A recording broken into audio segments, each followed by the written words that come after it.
മലയാള സിനിമയിൽ ഹിറ്റുകളുടെ തമ്പുരാക്കന്മാരായി വിശേഷിപ്പിക്കപ്പെടുന്നവരാണ് മമ്മൂട്ടിയും ഷാജി കൈലാസും. ഇരുവരും ഒന്നിച്ച ചിത്രങ്ങളെല്ലാം പ്രേക്ഷകർ ഇന്നും ഓർത്തിരിക്കുന്നുണ്ട്.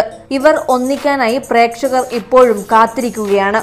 എന്നാൽ വർഷങ്ങൾക്ക് മുൻപ് മമ്മൂട്ടിയെ നായകനാക്കി കേണൽ എന്ന പേരിൽ ചിത്രം പ്ലാൻ ചെയ്തിരുന്നു. TK രാജീവ് കുമാറാണ് ചിത്രത്തിന് തിരക്കഥയൊരുക്കിയത്. പ്രിയദർശൻ കാരണമാണ് ഷാജി കൈലാസ് ഈ ചിത്രം ഉപേക്ഷിച്ചതെന്നുള്ള വാർത്തകളാണ് ഇപ്പോൾ പുറത്തു വന്നിട്ടുള്ളത്.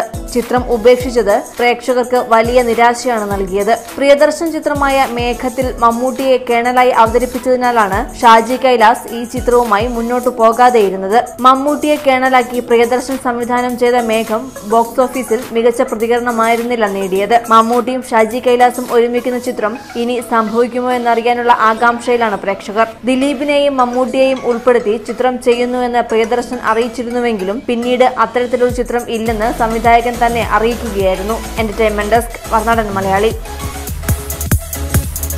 കൂടുതൽ വാർത്തകൾക്കും വിശേഷങ്ങൾക്കുമായി ഞങ്ങളുടെ ചാനൽ സബ്സ്ക്രൈബ് ചെയ്യുക.